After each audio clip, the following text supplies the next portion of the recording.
John Sargent, and welcome to Argumental, the show where the finest minds in comedy debate the biggest issues facing mankind. Can we say goodbye to nuclear war? Was life better before mobile phones? And how did we manage without Jeremy Clarkson? Who knows? Here to argue such hot topics and many more like them are our teams, Red Captain Marcus Brigstock and his special guest, Mark Watson.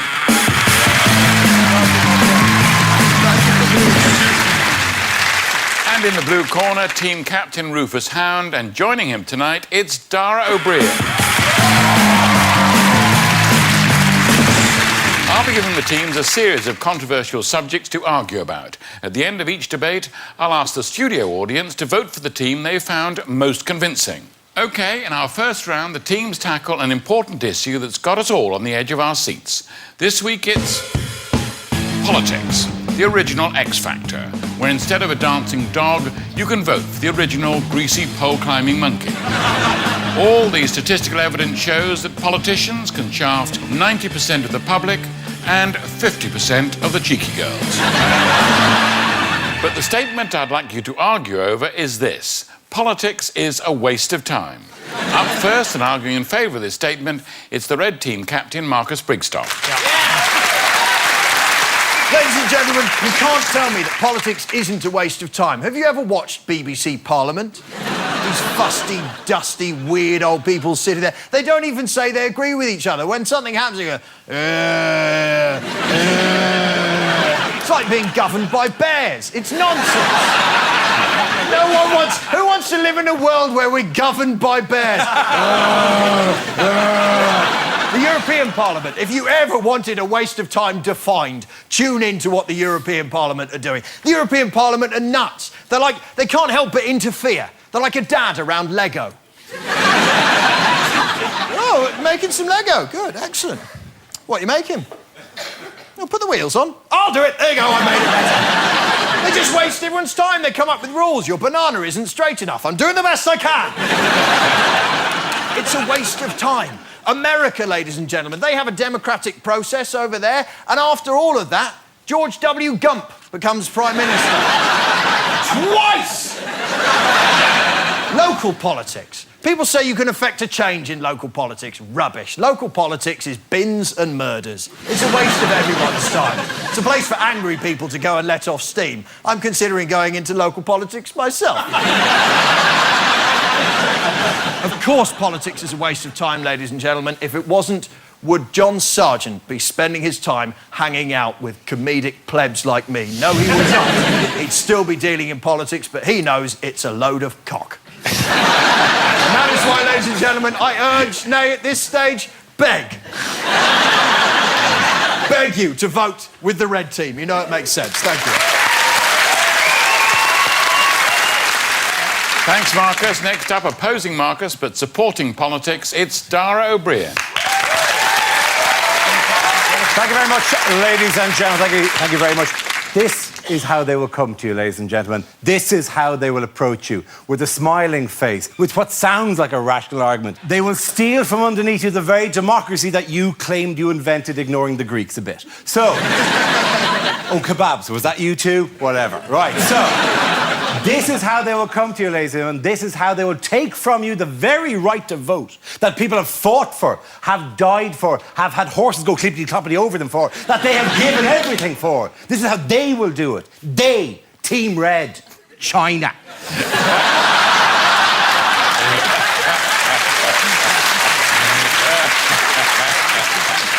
This is how they do it. They tell you, oh, ha, ha, ha, ha, ha, aren't they all idiots? And then before you know it, you're drumming. You're drumming wildly. You're drumming with thousands of other drummers in an opening sequence that goes on till infinity. And there is no closing ceremony for this. This never ends. He even said it. Would you like politics run by bears? He even said it. He let the facade slip and the pandas came out. That's what he offered you. China or Russia. They're the only two options open to you now. quasi-democratic or just authoritarian. Oh, all smiles and British charm, ladies and gentlemen. But hang on to it. You are people who love democracy so much, you will be democratic about things that aren't really democratic at all. You will have public debates over whether Charles is suitable to be king. It's a monarchy. You don't get to pick whether he's suitable to be king. Be afraid of the red side, ladies and gentlemen. Come with us to the blue. Trust me, I'm ethnic, but not too much. You like that? Come with us, ladies and gentlemen. Come with us away from the side of darkness. Vote with us. It may be the last vote you ever do. Vote blue. I oppose what they say. I oppose this attack on democracy, and I oppose this motion. Thank you very much.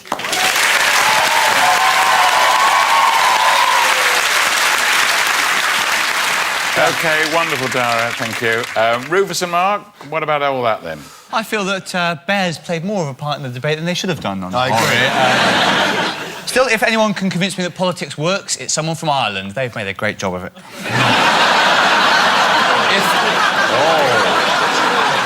He does know there are two Irelands. He's aware of that, is he? Oh, are there? That's like the problem. Or was that yeah, I know, but that wasn't us who made that problem. Yeah, no, but I don't... Excellent, isn't it?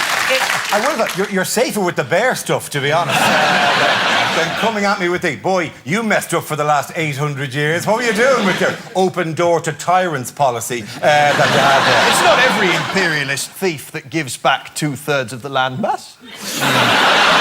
That feels like a very well-rehearsed argument from the Brigstock clan over there. I say, young fellow, how about a bag of those potatoes and some of your own land back? It's almost genetic with you, Brigstock. It's dripping off you like guilt from a horse leg. Exactly. Grief. I feel this has become unacceptably personal, although I was quite charmed when Dara cited Marcus as an example of British charm. I mean, you might see possible holes in Marcus's argument, but I don't think you can accuse him of having tried a charm offensive. No. I'm not innately a charming person. No, I think that's been well and truly proved. I don't think that's in any doubt now. No, but many Chinese dictators are not. Chairman Marcus. That barely works. Back to the bears! Back to the bears! We're watching. Eyes on. OK, which one of our teams made the best case? It's time for our studio audience to decide. If you think it was Marcus and Mark, hold up your red card. But if you think it was Dara and Rufus, hold up the blue one. Look at that. Look at that broken democracy. So, a clear victory for the blue team. Well done, Rufus and Dara.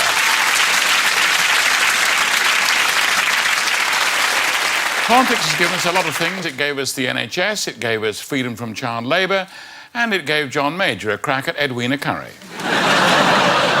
In an attempt to improve their public image, MPs now need to produce a receipt for everything they're claiming. It's already had one effect. All London's rent boys have changed their name to John Lewis. Right, next up is the slideshow. One member from each team will again be debating a controversial subject. But this time I want them to incorporate a series of pictures which they've never seen before into their argument. Rufus, you're up first. The topic I'd like you to argue is Britain should be more like America. And here's a picture to start you off. Now, clearly we have a problem, ladies and gentlemen. I'm up here to argue Britain should be more like America, and I am British. I'm guessing most of the people in the audience are British, and I know that, like you, immediately all you can think is, oh, fuck off. Unless we think of it this way. America is the utopia that we want. Why should we think of it like that? I'll tell you why. Utopia is like a fat man on a scooter. It is full, it is carefree, and it doesn't have to walk anywhere.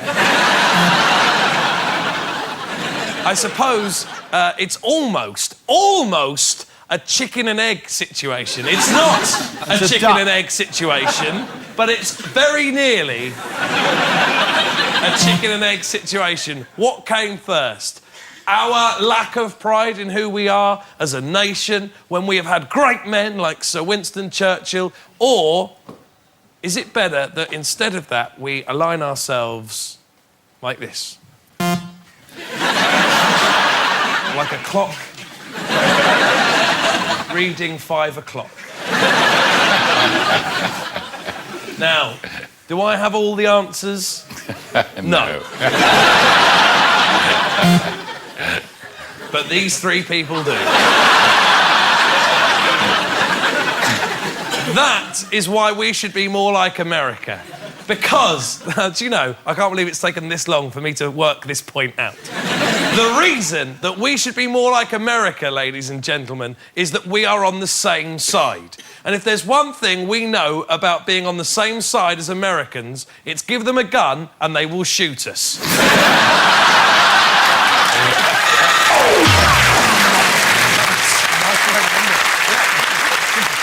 And now to oppose Rufus, arguing that Britain should not be more like America, it's Mark Watson. And here's a picture to start you off. Britain should not be more like America. In America, people die on the toilet all the time. There's just one example. Here, fewer than 10 people are slain on a toilet every day. Elvis is a sign of the American dream gone sour. It went well for him, then he died. The British dream is more just do your best and then just end up fucked off and miserable. And that's a more sustainable dream. Walking on the moon, big deal. I've been to Birmingham. You know?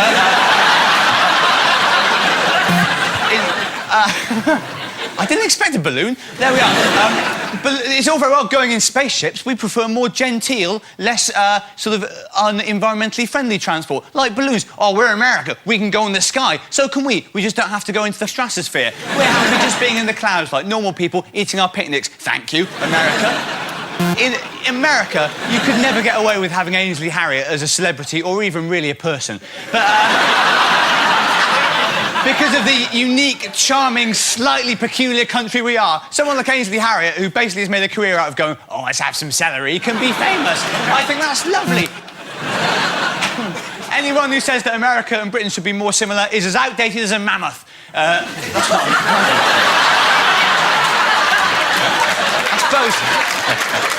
I suppose if that was a mammoth, there wouldn't necessarily be a photo of it that was clearly taken in the past year or so. I suppose, in a way, saying that America and Britain should be more like each other is a bit like being one of those creatures. And no one is really going to take you seriously. Some countries want to dominate the world of sport, not us, because that's really an aggressive standpoint. We have nice, proper sports people like Murray and Henman who don't actually win anything. That puts everyone at their ease. If we became like America, it would all be about, yeah, look at me, I'm great. Whereas Henman exemplifies the British attitude to sport. Let's hope we win. We won't, though. And again, that's healthy. What I'm saying is the gist of my whole argument is let's not pretend to be what we're not. Britain's great because it's different, because it doesn't subscribe to these saccharine images of American perfection. Let's be British rather than just trying to be American. I guess I'm hoping that's the last picture, because that would be quite a good end. Cool. There we are.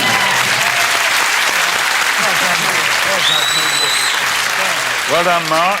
So, time to find out who the studio audience thought made the best case. It's a red card for Mark and a blue one for Rufus. OK, vote now. Get it. There you have it, a red majority. Well done, Mark. Well played. More than half of the American population don't even have a passport. It's not because they don't want to travel, they're just too fat to fit in the photo booths. OK, join us after the break when we'll be asking if eating meat is wrong, if David Cameron should be Prime Minister, and is Simon Cowell the greatest living Englishman? Don't go away.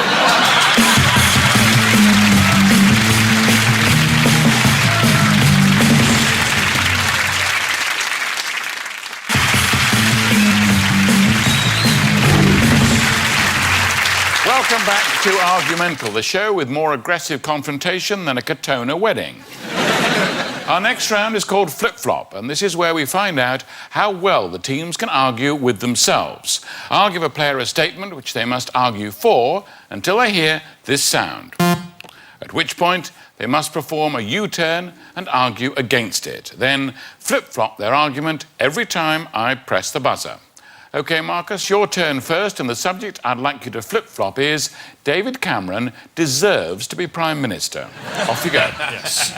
Well, this shouldn't be too difficult to convince you of, ladies and gentlemen. Of course, David Cameron should be Prime Minister. He is uniquely qualified in that he believes in absolutely nothing, and that is to be saluted. He's an extremely well-educated man. He went to Eton. Also, because he went to Eton, he's a freak.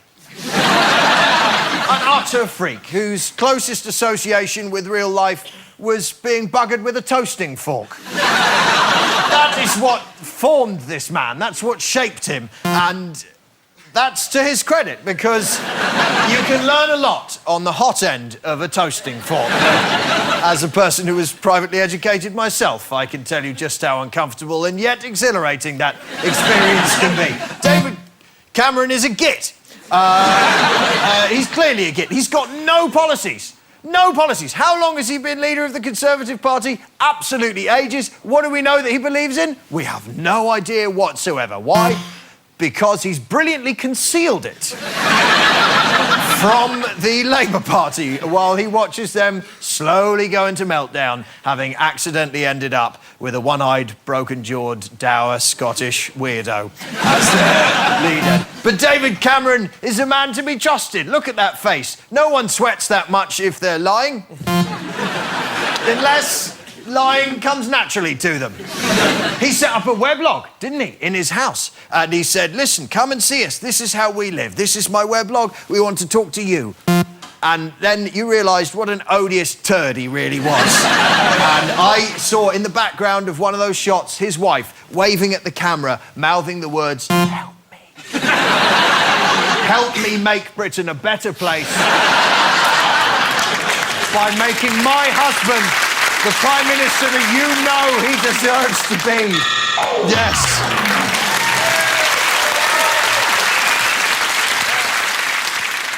Thank you, Marcus. David Cameron is probably the best thing that's happened to the Tory party for many years, apart from Gordon Brown. Next up, it's Dara. I'd like you to begin by arguing that eating meat is wrong.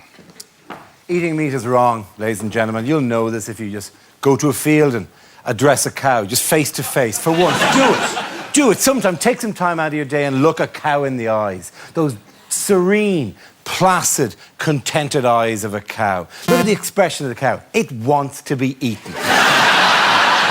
It couldn't want it more. Saucy, juicy little lips slavering until you go, try me. Yeah, I'm tasty. That's the way a cow is. And we should protect them from themselves. They're the sluts of the animal world. They have to be told, no, you're not just our toy, our plaything. You've got to eat it, ladies and gentlemen. You've got to. It's crying out for you. Saucy and wrong. Wrong. Stop it, horny boy. Don't get so excited about the whole thing. I ask you this, when you look at a cow or a chicken or a lamb or any of the other edible animals, do you think to yourself, do they have rights? Do I have the same rights as my dinner? Yes. No. Yes. No. It's a complex issue.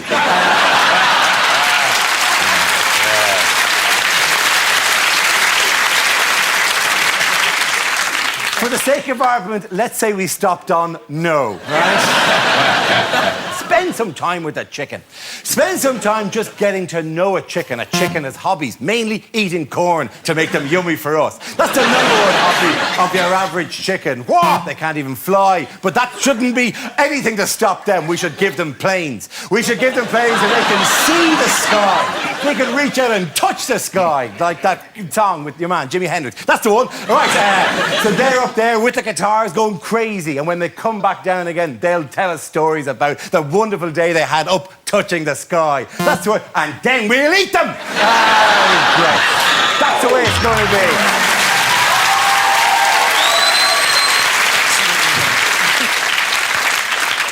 Thank you, Dara. Brilliant. But now it's up for the audience to decide which team flip-flopped the best. Red cards for Marcus or blue cards for Dara. Vote now, please.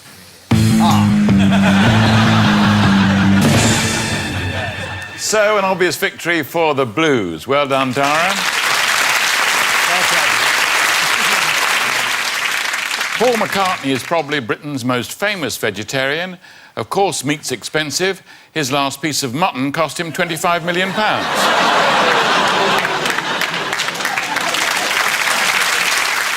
Next up, it's the celebrity round, and tonight we're talking about this man, Simon Cowell, the high-trousered hitmaker and man-boob talent titan.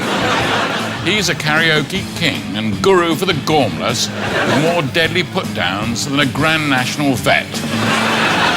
But the statement I'd like our teams to argue is Simon Cowell is the greatest living Englishman. Up first, supporting the statement, is Mark Watson. Away you go. Well, I saw a poll of the 100 greatest Englishmen. David Beckham, Richard Hammond, Cliff Richard. Cliff Richard? What? Why does he never die?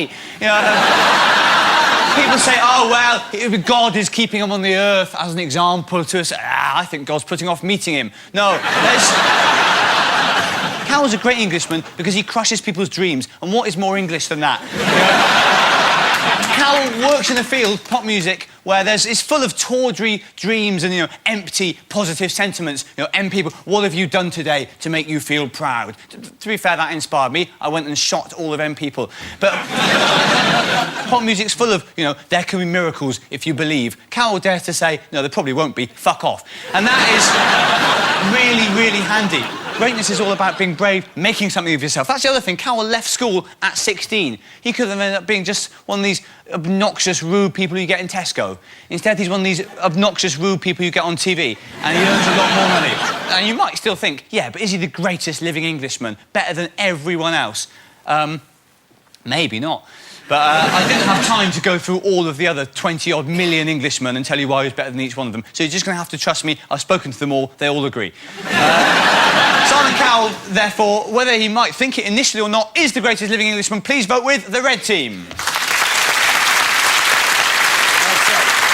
That's absolutely wonderful. Well done, Mark. Rufus Hound, you're not a fan of old King Cowell, are you? No, not overly, John. So, Simon Cowell isn't the greatest living Englishman. I think we can dispatch this fairly quickly in 3 points. 1, Englishman. Well, born here, yes, but clearly not an Englishman. He now lives in LA, like an American, wears his shirt opened just below the nipple, like an Italian, and has had his teeth whitened like a twat. Next, living. No. No man who is responsible for the career of Robson and Jerome can truly be described as alive. So finally, greatest. Well, the thing is that being great is an incredibly hard thing to define. It's not really the sort of thing you can just nail down. It's the sort of thing you instinctively feel. Churchill was great. Ranulph Fiennes was great. Henry V was great. And I think what defines their greatness is the fact that they were all underdogs. That is what we as British people have, is an appreciation of the underdog fighting against the odds. This man cannot lose. The decks are loaded in his favour. He owns everything to do with X Factor. You watch him going, you have no talent. And we sit there at home thinking, Simon doesn't like them. I know what I'm going to do. I'm going to vote for the act Simon doesn't like. He owns that phone line. He has made you think I'm going to call him a bit of a dick. No! You're basically walking up to him going, there's a tenner, mate. You're a twat. And he's going, yes, I'm a twat. Thanks for the tenner. The decks are loaded, the die are cast, ladies and gentlemen. Simon Cowell cannot be, and indeed is not, the greatest living Englishman. Vote blue. I thank you.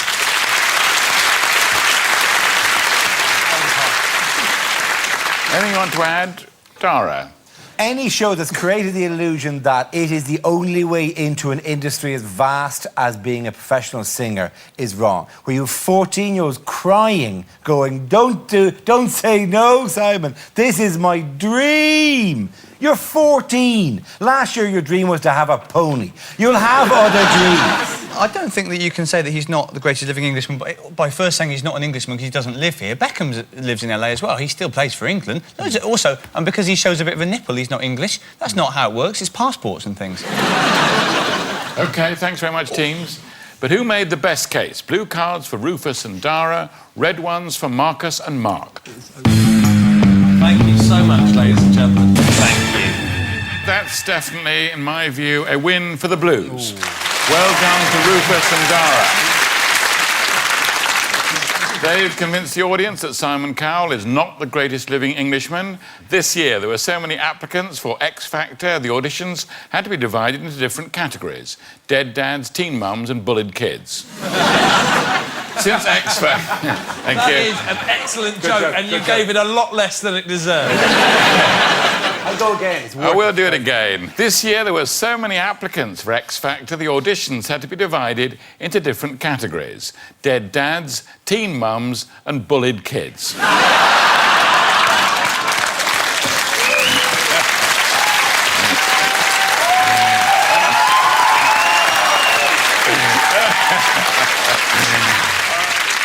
Respect to John. Time now for our final quick-fire round and a last chance for the teams to prove how argumental they really are.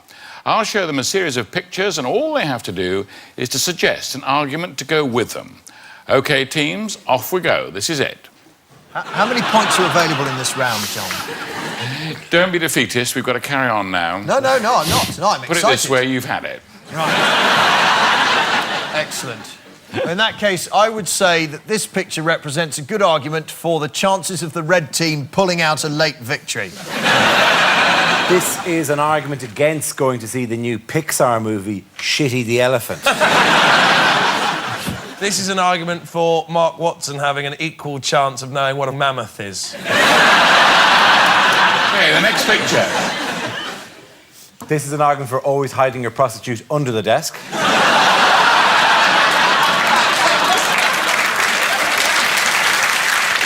I think this confirms the argument that Gordon Brown actually died 14 months ago and has been living in a kind of weekend at Bernie's-like state, propped up by people willing to stand on either side of him.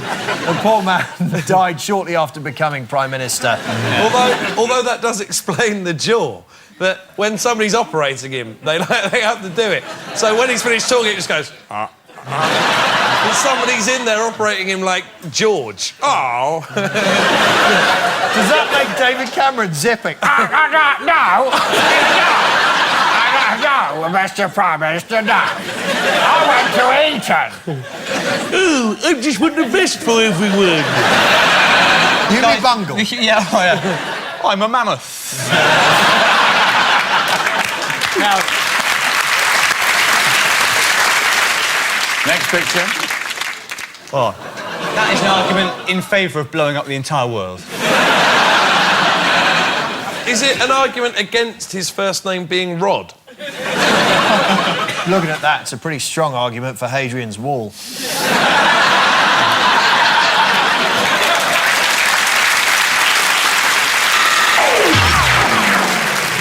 OK, that's it. So, for the final time, it's down to our studio audience to decide who made the best case. Vote now. I can almost smell the sympathy. So I can tell you that the red team have won the round, but nevertheless, this week's winners are the blue team. Well done, Rufus Hound and Dara O'Brien. Commiserations to Marcus Brigstock and Mark Watson. That's all we've got time for. Good night.